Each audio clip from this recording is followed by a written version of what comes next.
live thing is so annoying. It suddenly goes live, and then it just shoves all this crap on my screen and gives me all these options that I'm not interested in. And now it's telling me I can rotate the device and what is this? All right, look, forget all of that. I don't care about these things, even though it is still obstructing my screen. So why can't I do anything? So, super annoying. Leave it alone. Anyway, guys, here we are. The Marvels is fucking rubbish. It's so bad. So somebody left a comment on one of my videos recently, and they said, "Why don't you reviewed a film that you didn't like? Why don't you review something that you love?" And a quick response to that is that in the review of the thing I didn't like, I mentioned tons of stuff that I do. I was like, you should see this and this and this, and I made all these comparisons to things that are great. So I do hope I do that. But this is quite an important film to talk about. Oh my God, it's so bad. It's so bad. And the thing is, it's like, it's not without a degree of entertainment value. So I was considering walking out within 25 minutes, half an hour. There was, the only thing I'll credit it with is there's maybe 2 minutes or so of animation quite early on. And I thought, well, there's a little bit of artistry here. It's not exceptional. It's not grandiose. It's not Akira. It's not the Spider-Verse. It's like, okay. To be honest, it's the kind of animation you tend to get in films like Captain Underpants and stuff. Like, it's quite generic modern Hollywood animation that really, in a film Captain Marvel, or now The Marvels, it should be far superior animation to that.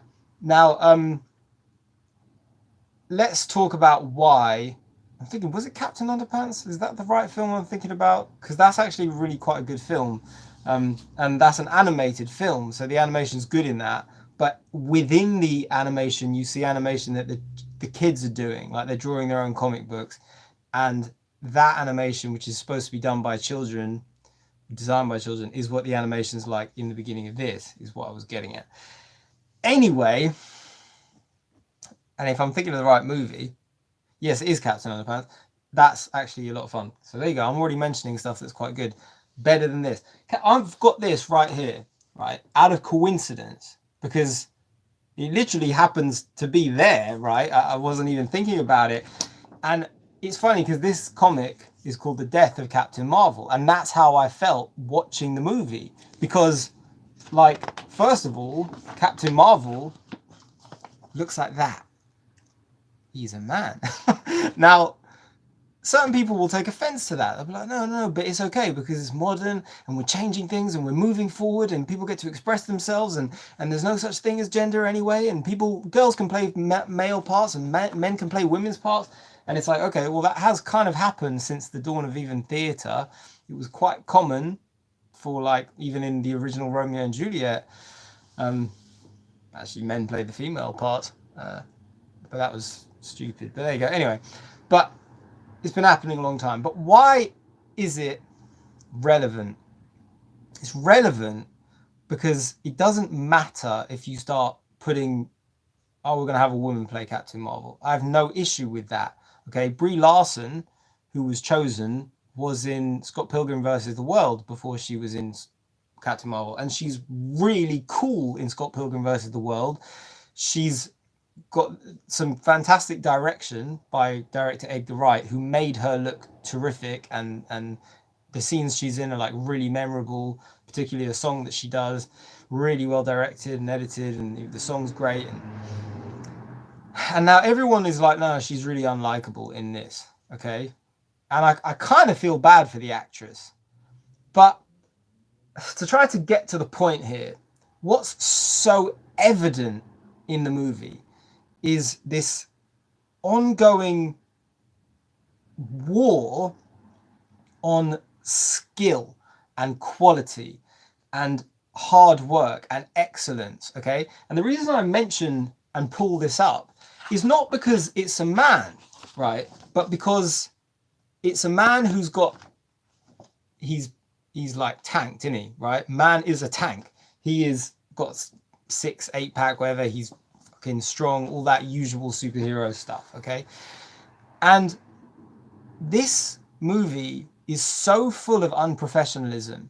It's unbelievable. Like, you can go through any comic book from pretty much the dawn of comics to now. Now, there are some modern comics where I'm like, I'm not crazy about some of the art, and I don't really like some of the computerized coloring and stuff. But generally, all the comics that all these movies are based on are done by unbelievably highly skilled professionals. Okay, comic book covers are some of the most stunning looking things ever. The amount of work that goes into just doing the cover of a comic book, not to mention all the art inside it. Like, you can just look at some of the decisions between, like, you just look at the color choices, and that's as an image, the way he's framed within that, like the understanding of visuals and visual storytelling is pretty imperative to comic books. And then when you go into like the Todd McFarlane era of Spider-Man and things like that, the artistry is like just unreal. It's like unreal. It's visually, comic books were getting just so phenomenal, and the people doing them were visually, like, they are so professional. It's like genius level professional. Okay, and the problem with this movie is it's like, okay, let's try to break it down in terms of actual professionalism. The visuals suck. It looks terrible. Terrible. They spend like half the movie on Captain Marvel's ship, right? And her ship looks fucking shit. It's like mostly black, empty, okay? It's so devoid of color and design. I was thinking, first of all, this is 3 girls. So if you're going to do the movie with 3 girls instead of 3 guys, I don't care. That's fine, right? I've said before, when the other Ghostbusters movie came out with the girls, you could do it kind of like the 3 girls in the TV show Friends, right? The most loved show pretty much ever made. And no one has a problem hanging out with Phoebe, Monica, and Rachel, right? So why should 3 girls, you know, to lead a movie be a problem? It wouldn't be. There have been great movies with an all-female cast forever, like for as long as cinema has existed. But in this, it's like there's this effort to sort of go, oh, it's Marvel, so we've got all this masculine stuff. They fight like men. At times they talk like men, and their ship design looks like it's done by men. And it's like, this is 3 girls. Why doesn't the ship look like a girl's ship? There's one bit where you got Ms. Marvel sitting there eating popcorn on the ship like girls at a slumber party. And it's like, why didn't you ask the actresses, how would your character design this? What do you think? Some pink, maybe? Like, just something to add the female touch, right? And to add some artistry to the actual visuals of the film. It's so, compared to the people who actually draw comic books and day and night slave away. I've done a comic book, right? I've written them. I've had to work with comic book artists, and the there's a guy who he was telling me about a friend of his who does some pretty big comics, and he was like, by the end of that guy's schedule, he used to have 2 months to do a comic, right? The original like Spider-Man's would come out 1 issue every 2 months, because that's about how long it took for that artist to actually draw a comic book, right? Is about 2 months, and that's like 14, 15 hours a day, right? Non-stop work.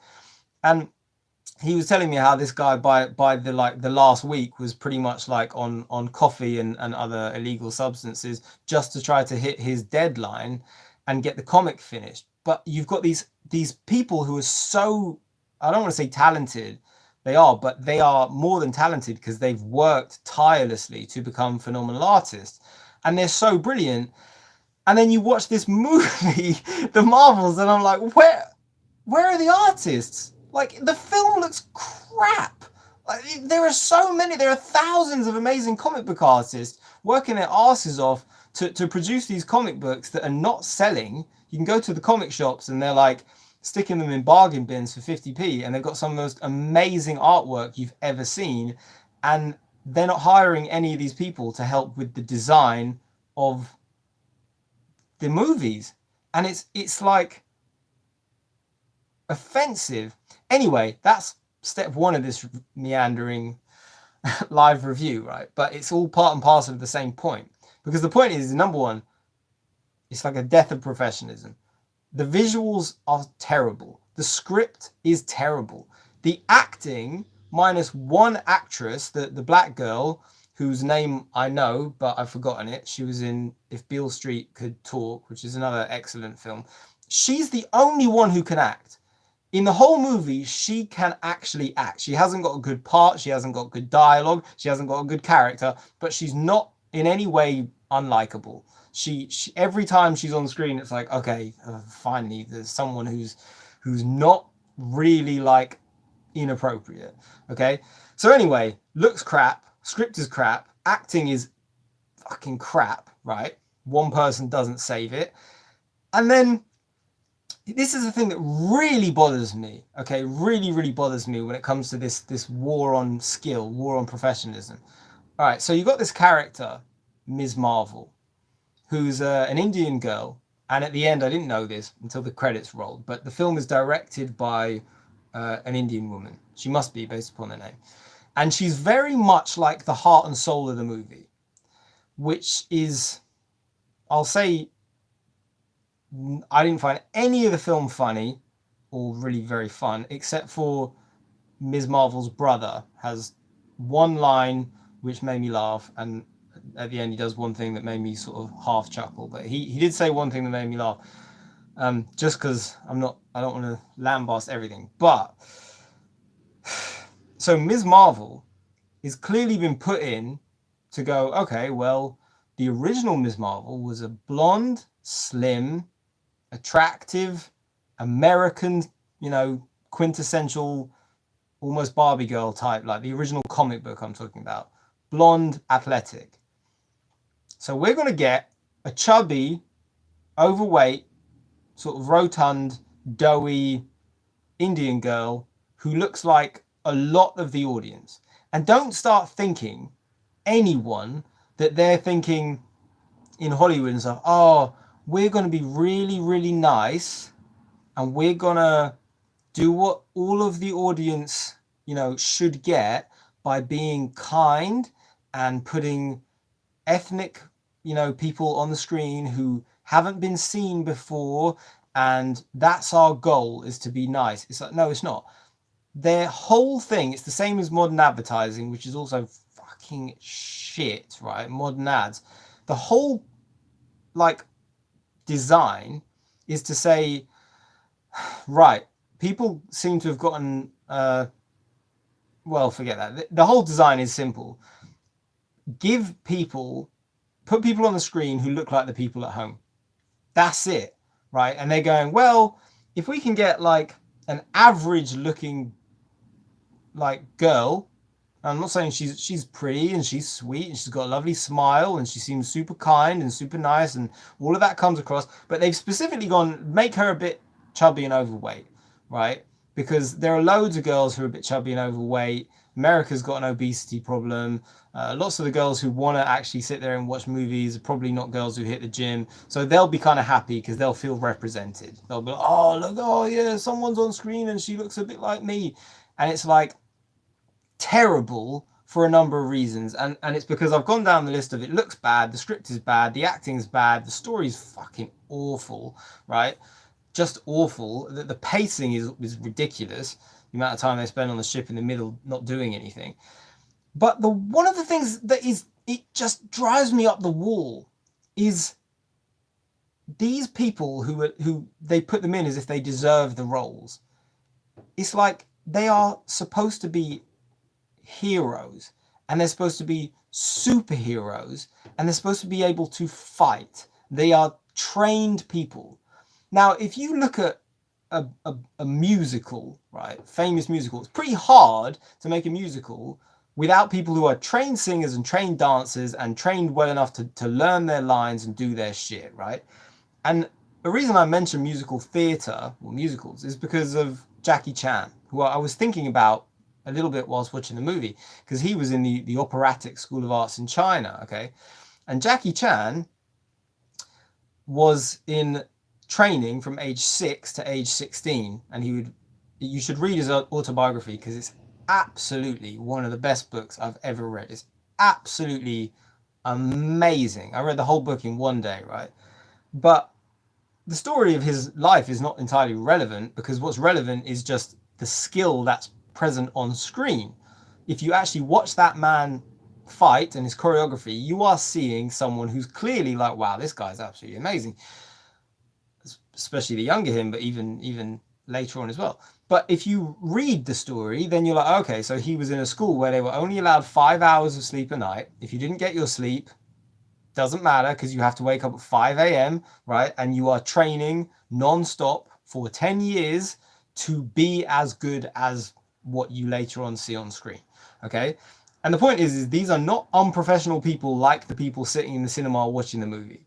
These are people who are loved and respected because they have worked so hard to get good at what they do, that by the time they're actually on the screen, we're sitting there going, wow, look at that. Oh my God. Watch scenes from Police Story 2, right? And look at the speed and the ability. Look at people like Jackie Chan and stuff, right? These are, you will see fight sequences by people who actually are trained to do what they are doing. And then when it comes to the whole superhero thing, at bare minimum, they should be like physically athletic, because it gives you as a viewer something to aspire to.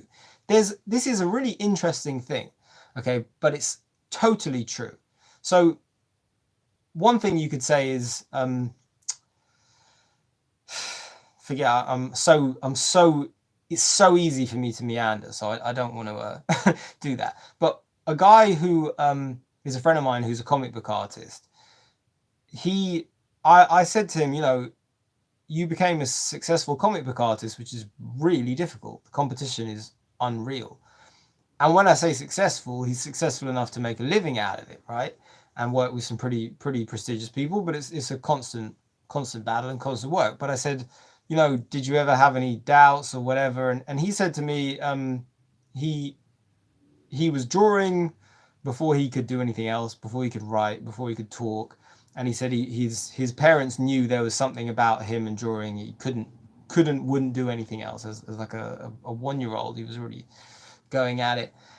And I said, did you have any doubts? And he said, no. And he said, one of the reasons I had no doubts is because I was reading comic books from as early as I could read. And I was reading superhero comic books.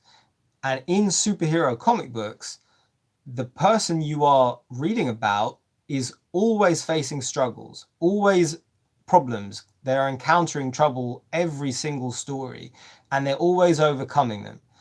And he was like, so throughout my entire childhood and into my teenage years, the people I was reading about and drawing were filling me with this total certainty that if I work hard and battle against all the odds and take out all the, you know, enemies, whether they're real or metaphorical, I will eventually achieve my dream and become what I want to be and do what I want to do. And he did it. He became a successful comic book artist. And I said, what if you've been watching soap operas and stuff, right? And he'd be like, well, then I never would have made it. Because if I'm watching average people in average problems who are constantly like, the weight of the world is crippling them, and they're like, oh, okay, I'll just go back to the bar, and he's like, then I wouldn't have had the self-belief. But he's like, when I look at those people on the page, they gave me enough incentive to look up to that and say, hey, I can be great. So me, similarly, if I, you know, having grown up watching things like Thundercats and He-Man and all of the Marvel comics and stuff as well, all these big guys who were really strong and work really hard, at no point was I ever like, oh, but they don't look like me. It's like, well, I better work harder to look like them. And if I see a superhero with like a six pack, I think, oh, I better work harder to look like them. And I would assume that if girls look at girls who are in shape and healthy and work hard and have a great figure, they might go, oh wow, if I work hard, I can be like her. And that's good for society. That's good for culture. That's good for the basic individual. So to put a girl in the movie who's like clearly overweight and doing all these things that like someone like Jackie Chan would be able to do is like, no, it's not convincing. It's not working. The choreography, for one, isn't good enough. The cinematography is not good enough to pull it off. The effects are not good. Like, it's just not convincing. And it's like, and this is supposed to be not just a hero, but a superhero. I mean, it becomes almost like spoof. But that kind of war on excellence is so prevalent. There's an interesting bit in the film. It's not interesting, it's rubbish. But there's a bit where they bring in some classical music. And the piece of music that they play, I don't know why they chose it. There's no reason for it to be there, but they just dropped it on. Maybe because it was public domain or something, and Marvel were like, we're going to lose so much money on this movie. Quick, put in a song that we don't have to pay for. But anyway, they put in this old classical song. And at that one moment, I was thinking, now there is professionalism, professional musicians, professional singer, right? And it's really a juxtaposition between everything else you're watching. And it's almost like everyone else should be embarrassed, because it's like, that is what you should all be aspiring to, is professionalism. Now, there is a thing, and I'm going to talk about it, it's a side note, but people love to say talented. Oh, she's very talented, she can sing.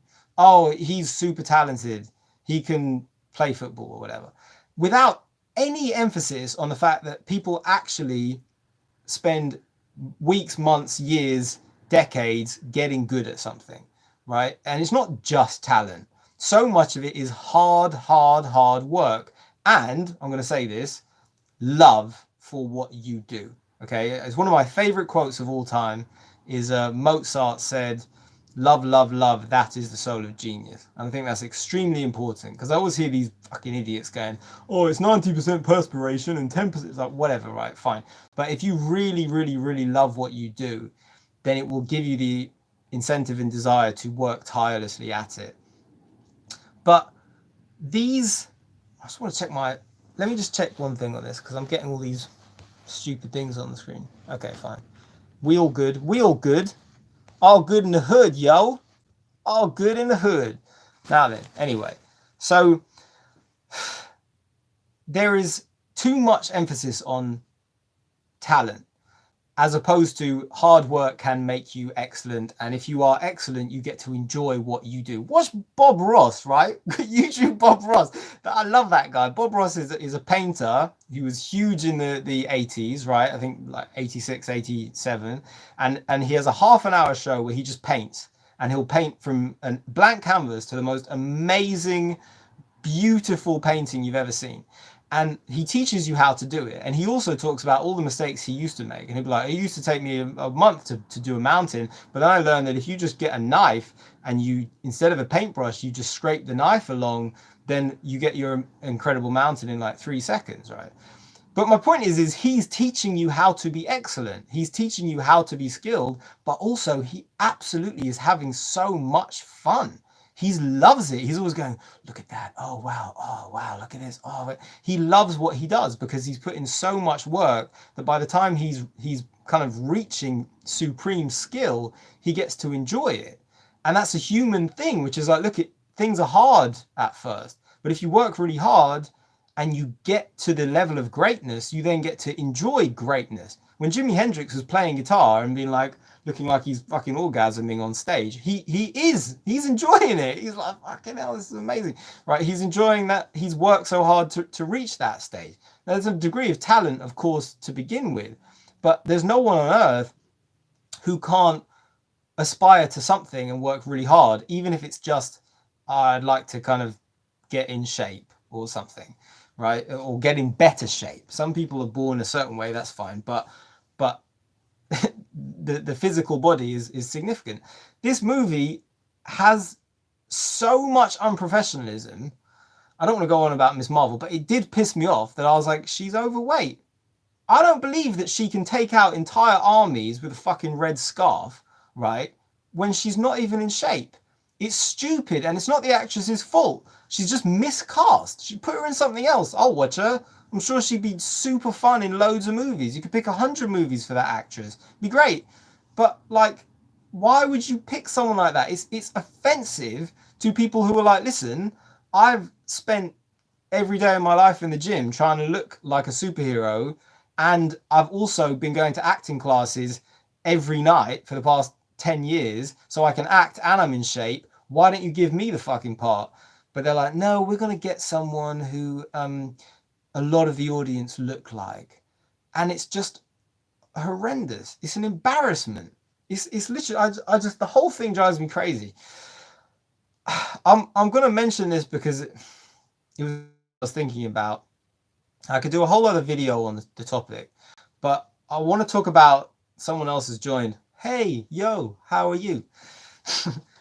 What day is it? Saturday yet? Happy Saturday. I don't know what country you're in. So anyway, look, The Simpsons. I want to mention The Simpsons. And I was thinking about it during the Marvels movie because I watched a few episodes of the new Simpsons. And I knew some years ago that there was all this like anger, allegedly, about Apu Nahasapim Petalon. Because he's Indian and people thought that's offensive, and even though he's one of the most loved characters of all time, it was really offensive. But I was watching the show and two characters struck me because I was like, wait, Carl, the black guy, and Dr. Hibbert, what's wrong with their voices? Something's weird with their voices. And I've watched The Simpsons my entire life. What's wrong with their voices? So I look it up and I find out that The Simpsons have decided, people behind the scenes, that they will never have a black character voiced by a white person ever again. Meaning the actor who's played those characters for the past 36 years, right, has been fired from those characters because he's white. Which is is like the most racist thing I've ever heard. It's like the whole point is we're not going to be racist. We're going to put we're going to cast, right, a black guy as the black guys. Okay, fine. But have you cut? Well, that's terrible anyway, because if you're firing a guy for being white, that's racist. But the most important thing is it's like, but who's better at doing the voice? Who is the better actor? That's all that should matter. The color should be irrelevant. All that matters is who is actually the best person for the job. If you have something wrong with your house and you're like, yeah, the roof is about to cave in, right? Rain's going to come in, the whole house is going to collapse. And you're like, okay, who's the best guy for the job? Well, we've got Barry over here and Paul, but they're both white. So we're going to give it instead to this Indian, Chinese and black guy who started work yesterday and they're trainees. And it's like, I mean, that works the other way too, right? But the point is you give it to the professional. If Barry and Paul are two black guys and they're supremely skilled and they've worked super hard and they're the best ones for the job, and the white guys are layabouts, and then give it to the black guys because they're the best ones for the job. The Simpsons having those voices switched out offended me to my core. And I don't know the whole offensive generation, right? But I was genuinely like, that is the stupidest fucking thing I've ever heard in my life, right? For one thing, Bleeding Gums Murphy from episode 5 or 6 or something of the original Simpsons is one of the most loved characters ever, who barely appeared in the show. And one of the reasons he barely appeared in the show is because he was a genuine black blues player who had other things going, and he was in theater and stuff. And they weren't racist. That was 1988, I think. And they were like, well, who's the best guy for the job? No one on our cast can do Bleeding Gums Murphy. How about this? We'll hold some auditions. And then they got a guy, and he happened to be a black guy, and he was the best man for the job, and they gave him the job because he was the best man for the job. That's how it should be. Now, they're like, we're going to fire this guy, and we're going to bring in this other guy. And this is when it gets really stupid. It's the kind of thing you'd think South Park would make fun of, right? But it's like, if you now have a black guy on the cast of The Simpsons playing only black people, then what's the rules? Are they going to say, oh, but you can't play any white characters because you're a black guy? So we have white people, they can't play black people, and you're a black guy and you can't play any white guys. Because that's like, what's the fucking point of a voice? When does it stop? Like, that's just the dumbest thing I've ever heard. Why not just create a new bunch of characters and then bring in a black actor? That'd be great. Don't get rid of the other guy. That's stupid. It's just unbelievable. And then there's the Simpsons are fucking yellow. They're not even white people anyway. They're yellow. And if you want to get even more into it, Bart Simpson is voiced by Nancy Cartwright, who's a woman, right? Is that a problem? Oh no, we're not going to have any characters who are boys voiced by women because that's inappropriate. Bart now has to actually be a 10-year-old boy or it will be offensive to 10. It's just like, fucking hell, it's a cartoon. So stupid.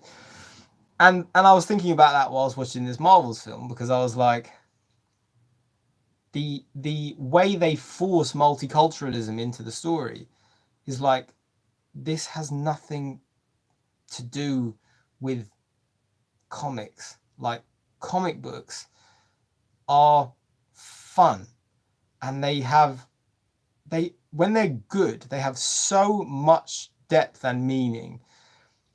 If we look at the original Superman, right, pre what it became, Superman could leap tall buildings in a single bound, okay? He couldn't fly.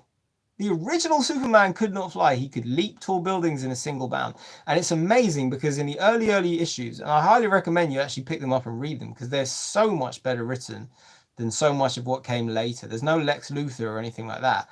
Superman is dealing with capitalist problems. Okay, in I think the very first issue, he gets two heads of war, like the head of the American army and the head of the Nazis, and goes, would be Hitler, and gets them to fight each other. And he's like, go on then, if all these people are killing each other, you two kill each other.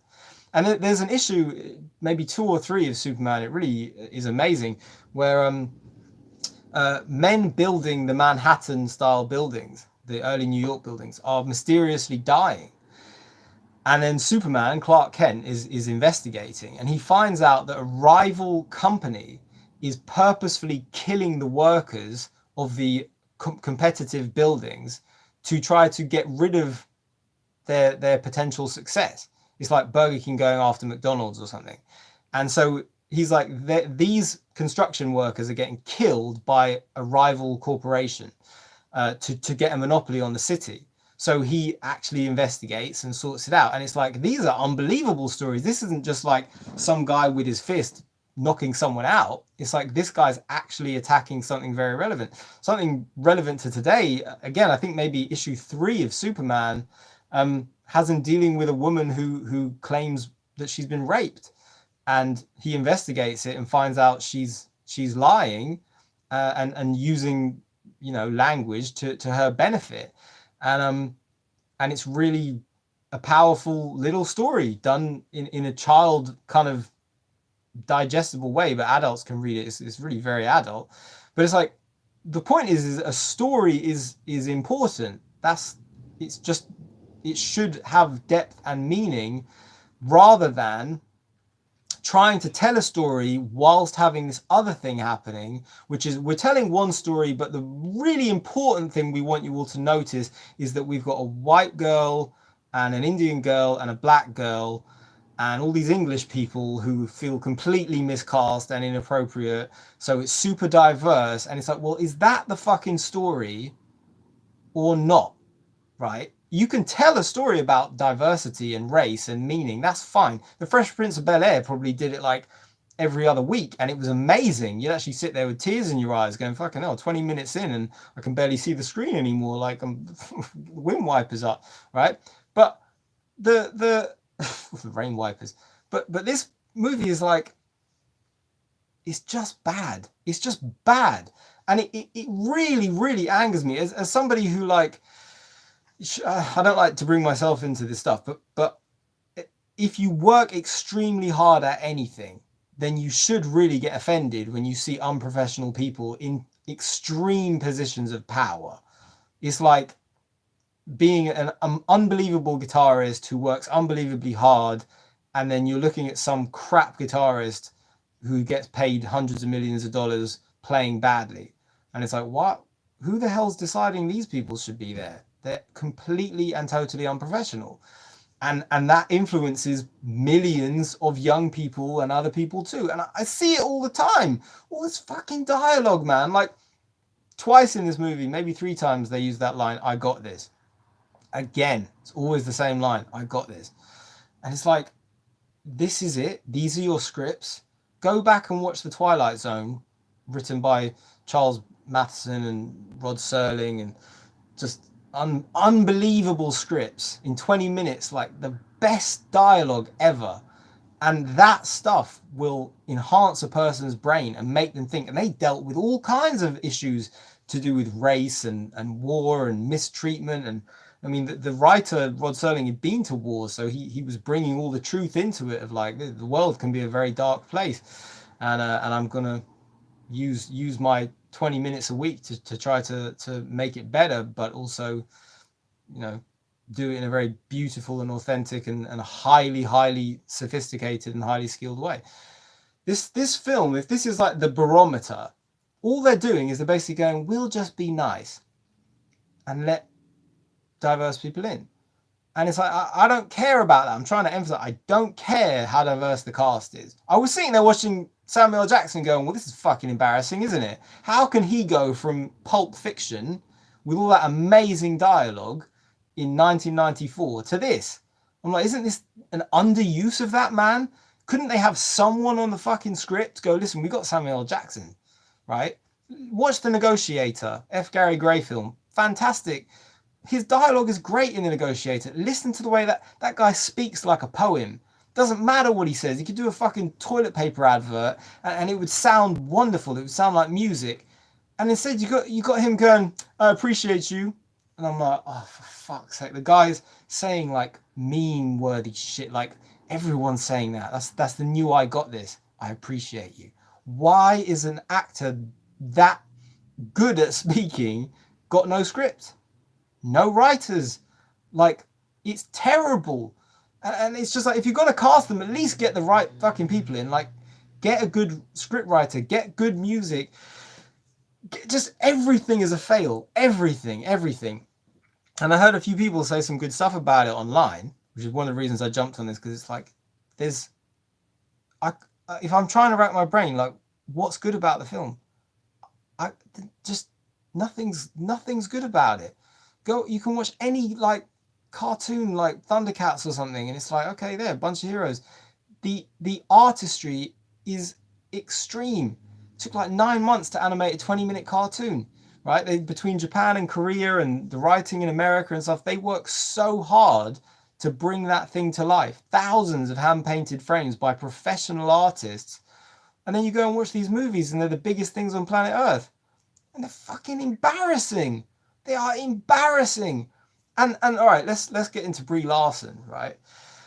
Oh my God, that girl. I don't like to outright diss people who are real people, right? Brie Larson is a real person, and it's not going to be easy for her to endure bad reviews.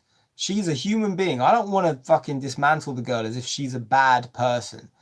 But she needs a director to be like, yo, enough with the big eyes and stuff. Like, enough with that. Like, it's the director's job to bring out a good performance. I know she can act because she's in Scott Pilgrim and she's really likable in that film. But a director needs to say, yo, we need to make you likable. And she's really unlikable. You just really like, fucking hell. Like, and I'll tell you, this is the sort of controversial stuff you're not supposed to talk about. But there's like no sexiness in the movie. And if you don't have sexiness when you've got a cast of 3 women, then you're failing on an unbelievable level. Because to presume that a woman's sexuality and her sex appeal and her sexiness doesn't have power is a lie. And if you're trying to get like millions of young girls to look up to this and it be a good influence on them, but you're going to just remove that as if, well, if they just act like a bunch of men and make shitty jokes, that's great, and they're going to be really likable. It's like, to who? Who's going to like them? If you behave like most of this cast, who's going to be your friend, right? Sincerely, like it's just, if I've said before, like if you go and watch movies like Teen Wolf, you go, hey, these characters are all super cool. Michael J. Fox is cool. His best friend is cool. You learn certain things about how you can interact with others and cool things that you could say. And when you're a young teenager or younger than that, you can kind of aspire to that. I'm going to mention, I'm going to carry that on, but there were only 2 kids in the audience, right? 2, and they were children of like 9, 10 or whatever, and they both fell asleep within about 20 minutes. They fucking fell asleep. I was almost thinking like someone should turn the sound down and let these kids rest. You know, like, and it's like, it's made for them. It's a fucking superhero movie made for kids. And it's like, they are the most honest audience you're going to get. Fuck all the 35-year-olds who's sitting there going, oh yeah, it's reminding me of my childhood. Like, it's made for kids, and they were asleep in 20 minutes. And I knew why they were asleep. The only reason I was awake, right? Because most Marvel movies, modern ones, I do go, oh god, it's 3.5 hours. This is only an 88-minute movie, apparently. But I kind of can stay quite awake and alert because I'm imagining all the ways in which it could be good. Like, all the way through, I'm like, that looks shit. I wonder if they did this way. That was a terrible line. It could have been it. So I'm kind of trying to keep myself stimulated. But if you're a little kid and you don't have that, you don't have that many things to lean upon, as in like, well, I've seen a better movie do it, and they could have. No wonder they fell asleep. Rubbish. Anyway, Brie Larson, I kind of said what I want to say, but it's not her fault. It's the director's fault and it's the writer's fault. But she's very unlikable to the point where it's like, no, the sexiness. That's what I was talking about. They're not sexy, and that's a huge fail, right? And when you're a kid, you don't think of like He-Man as sexy, I hope.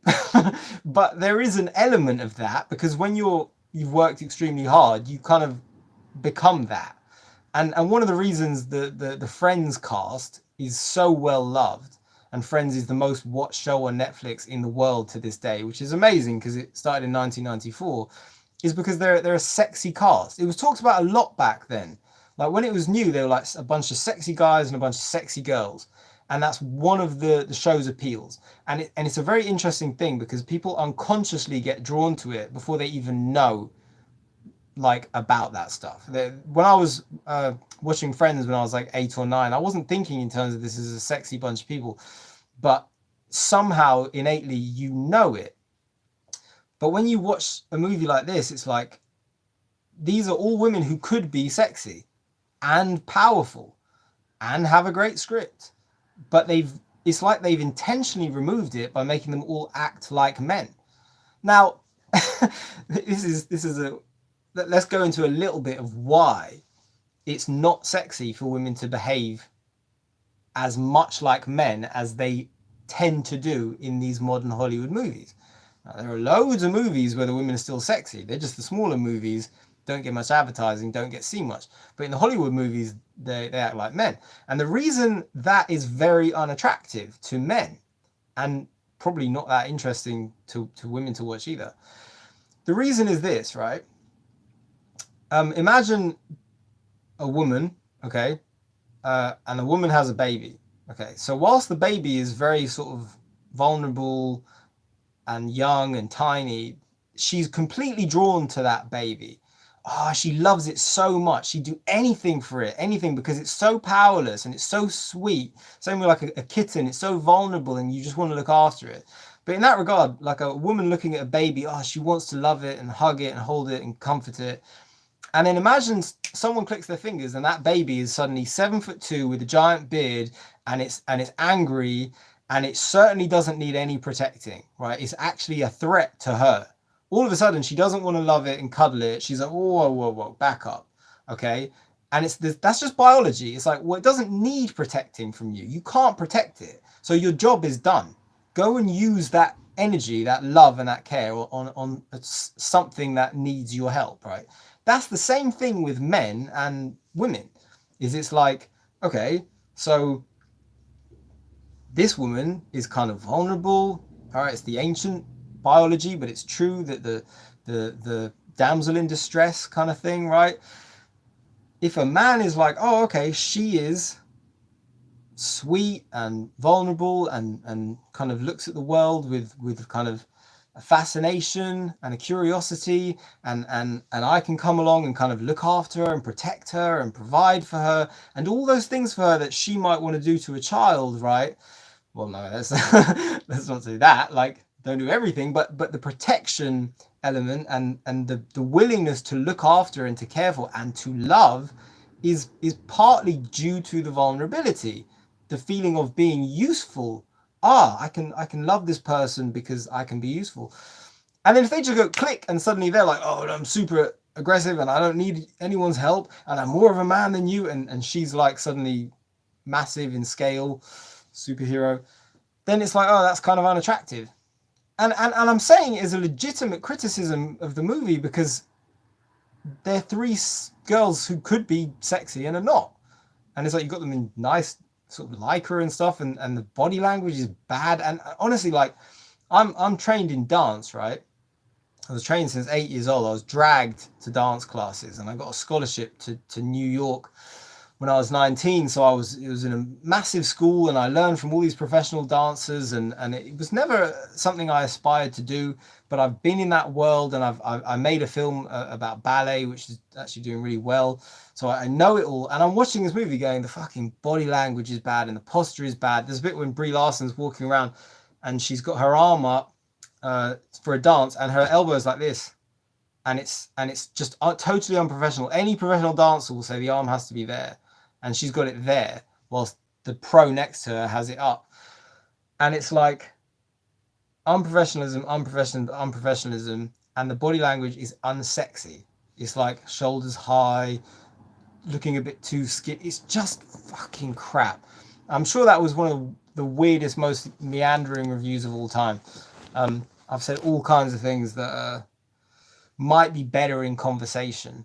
I'm wondering, because I've got some people looking at this, I want to see if I can live chat. All messages are visible. You can now pin a message to the top. I can't see any messages though, so I don't know how any of this works. Got it, fine. I think if you're messaging, I can't see. I'd love to be able to see. No, that doesn't work. What's this? No, that doesn't work. No, I don't want to stop streaming. Cancel. Go away. So anyway, I'm going to talk about one other thing which is pretty interesting. If I can get this crap off my screen. No, don't do that. What's going on? All right. So I've got stuff on my screen, and that's that. That's just how it is. So here's one thing that is really, really interesting. So last week I met a girl in a McDonald's of all places, right? And she turned out to be studying casting for Hollywood films.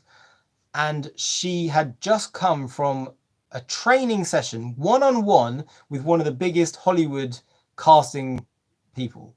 She'd done a one-on-one with a woman who cast the movie The Creator and loads of other movies.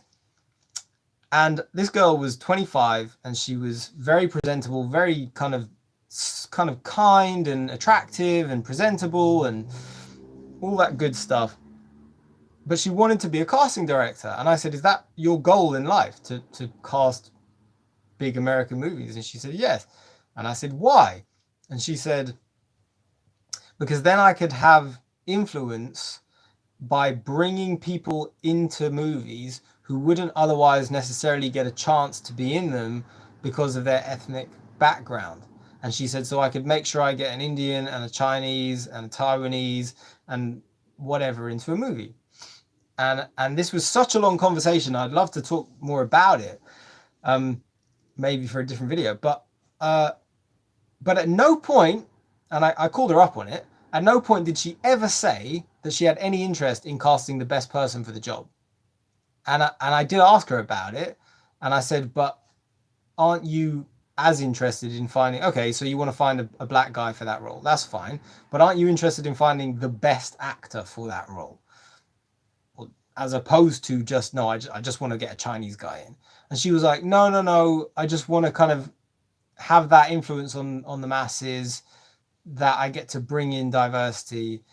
And it really made me think, because I think casting directors are largely responsible for this, because they want to kind of make their mark on the world without ever actually being on the stage. They lurk in the shadows. So people like Kathleen Kennedy get all this like stick for it. Kathleen Kennedy, by the way, I suggest you Wikipedia Kathleen Kennedy and look at how many great things she made pre all the hate she gets. Back to the Future for one, right? You have to give some thanks to and credit to her for what she did in the 80s, all the Indiana Jones movies and stuff for Kathleen Kennedy. But either way, there are casting directors who are like, how can I influence the world? And rather than just be like, I'll get the best people for the job, they're just going, I want to get in diverse people because then I've made my mark and no one knows my name and no one knows my face and I never do any interviews and I'm completely in the dark and those people out there can get insulted for it, but I get to get away with it. Now, she didn't put it in those words, but everything she said was like, oh, but no, we don't need the best people for the job. And it was quite funny because she mentioned The Creator, the movie The Creator, and I'd just seen it. And she said, have you seen it? And I said, yes. And she said, what did you think of the cast? And I said, fucking terrible. I was like, everyone in it's crap, except for a 6-year-old girl who's the best actress in the movie. Actor. You're supposed to say actor nowadays. It's fucking dumb as well. You know, that is so dumb that women now want to be called actors instead of actresses. Right? I'll tell you why that's dumb. It's so stupid. And I've made a movie, right? And I'll tell you why it's dumb, because when I'm making the movie, I'm going, I need like a girl between 25 and 30 for this role, and we need her tomorrow, right? So I need an actress between 25 and 30, and she needs to be here tomorrow. If I said I need an actor between 25 and 30 to show up to tomorrow, and then a man shows up, then I'm like, no, I need a woman. So now I have to elongate the sentence. I need a female actor. That's just unnecessary. So if I just go, I need an actress, then language is serving its purpose. The reason you don't say like a doctor is called a doctor, whether they're a man or a woman, right? That's a standard thing. The doctor is just a doctor. It doesn't matter if it's a man or a woman. The reason is because if you're ill, it doesn't matter if you see a male or female doctor. You just need a doctor. But if you're making a film, it does matter if you have an actor or an actress. That's why the word exists. But now it's like, oh, I'm an actor when they're women. So it's just stupid. It's like creating confrontation for no reason. Anyway, the best actress or actor in The Creator was the 6-year-old girl. And I said to this aspiring casting director, I said she was the best one in the film for a number of reasons. One, because she really could act. And two, because she didn't have the pompous seriousness that a lot of actors get when they get trained. Okay? Now, if you want evidence of that, look at the villain in the movie The Marvels. It's very like, if I'm very serious and English, I am therefore acting very well. And it's like, no, you're not, right? You're not acting well. That's not what acting is. Okay? I said at to this casting director woman, I said, the reason a play is called a play, right? Pre-cinema, there was theatre, and theatre was plays. And the reason it was called a play is because it was play, right? The same way children go out and they play, and when children play, they pretend to be things that they are not. I'll be a pirate. Oh, I'll be a big giant transformer. Oh, I'll be a car, right? Probably what Michael Jackson did in a moonwalker. I'll be a car. But play is the point. You're supposed to play. And when they're playing different characters and they start to get into it and have fun, then the audience can feed off that energy and they can have fun as well. And then obviously story and drama and writing all comes into it too. But so many actors miss that bit. They miss the play. And therefore they don't actually pretend to be anything other than themselves. And they just take it super seriously as if that means you're good. Oh, I'll be super serious and then I'm good. No, you're not. You're not acting. It's just rubbish. Like sometimes it's good to be serious, but serious doesn't equal good. And that's what everyone was in The Creator except for the little girl, because she hadn't been ruined yet. The business hadn't ruined her and made her bad. But that girl, I told her, and she laughed, and she said, in fairness, even though she was working with the women who cast everyone. She's like, yeah, the little girl she was the best one. She really stole the show. And it's like, yeah, well, that shouldn't be the case. She shouldn't have stolen the show. She should have been brilliant, but she should have been in a cast with other great people. If you watch that movie, I forget what it's called now. Is it Miracle on 34th Street? The original Christmas movie, the black and white one. The little girl is so amazing in that film, and so is everybody else. Everybody else is brilliant. If you watch movies like It's a Wonderful Life, that has children in it, but everyone else is great. It's not like, oh, only the kids. Watch Home Alone. Macaulay Culkin's great, and all the adults are great as well. But now it's like she's still, anyway, whatever. The point is they're all getting miscast, and they're putting people into positions who should not be there. So I'm going to try to break this whole review down into a simple thing, because all I'm trying to say really is we're living in a world where art, they are removing the idea that you actually have to be skilled to be a great artist, as if skill has nothing to do with art. Practice, hard work, that has nothing to do with being a great artist. Okay, and therefore you can watch a movie where it's like writing, yeah, that's rubbish, doesn't matter, the actors are improvising. The acting, yeah, who cares about acting? It's not really an art form. It doesn't take years of work or practice or skill. We'll just get anyone to play it if they match the audience. Athletes, people who can actually fight, who can dance. No, none of that matters. We'll just get the actors to do it. Visuals, it doesn't matter that there are like thousands of amazing artists all over the world desperate for work, fucking starving, right? Eating the crumbs at the bottom of the fucking bread box, right? It doesn't matter about them. We don't really need real artists. We'll just get some shitty designs on the screen. Music, yeah, that doesn't matter. We'll get some generic hip hop. We won't get an actual great musician to score the movie. We won't get someone like Danny Elfman or something to score the whole film, or like the great movies of history which had an orchestral score, Star Wars, right? No, none of that. We'll just get some hip hop and we'll put some public domain classical music in one scene, and it's some shit music. So the point is, you're just watching something where you're like, so where's all the skill? I mean, these things cost millions of dollars and they are watched by millions of people. And one of the reasons is because they're supposed to be some of the most skilled people at their jobs. But instead, you're like, okay, so the acting's bad, the script is bad, the cinematography's bad, the direction's bad, the story's bad, the acting's bad, the athleticism is bad, the music is bad, everything's bad.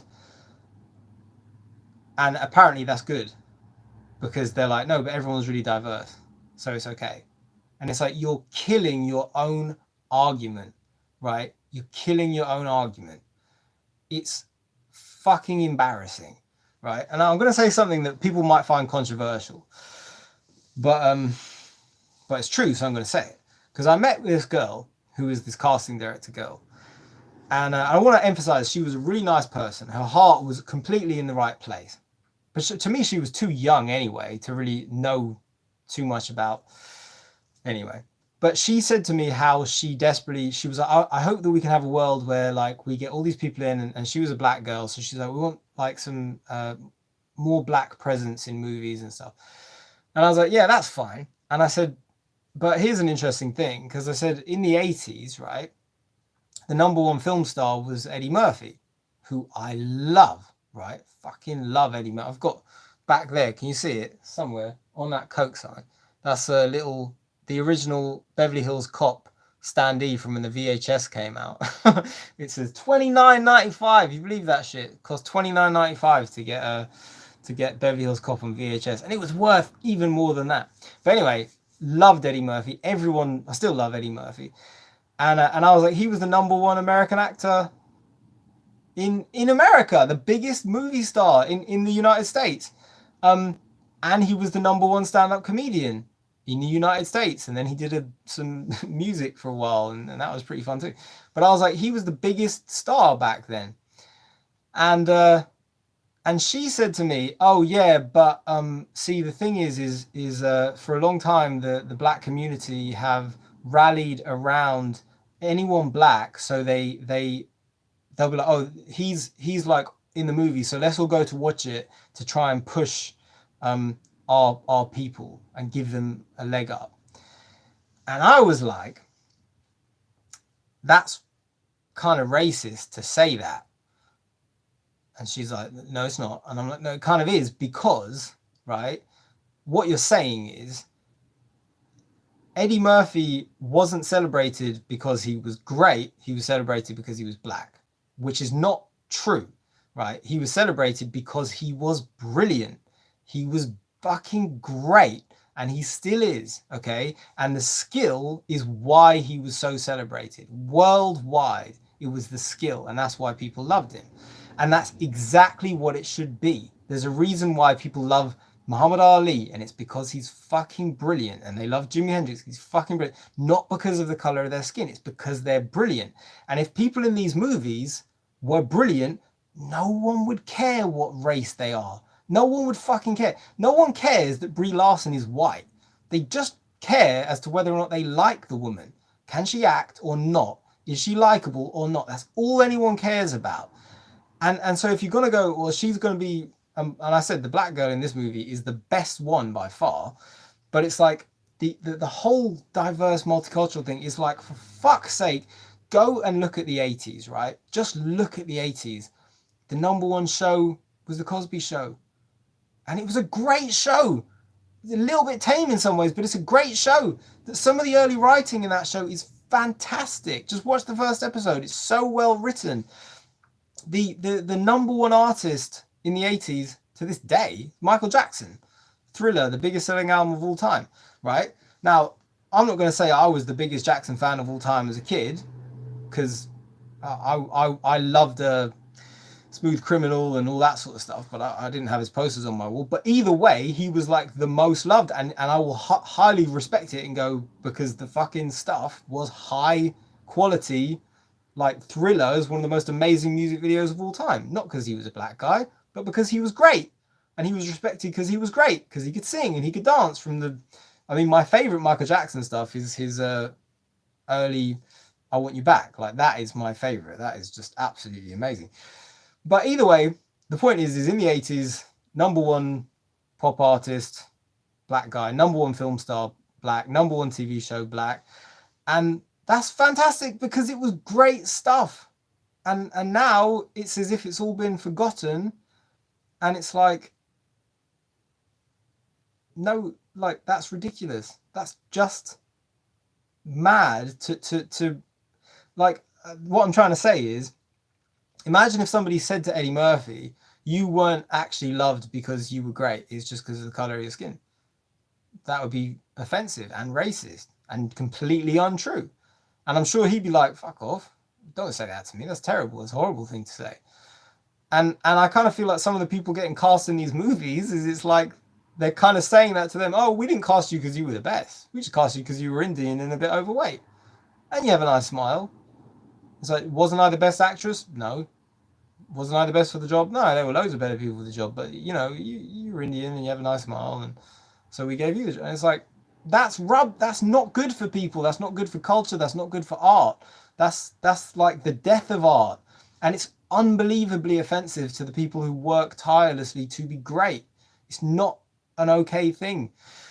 This is such a horrible subject. I don't even want to talk about it anymore. The point is this: everyone, everywhere should have a chance to work hard and become great and get respected for that ability that they have worked to achieve. Or talent. If they just naturally have something over the others, then we should get to see it and celebrate it, like a great singer.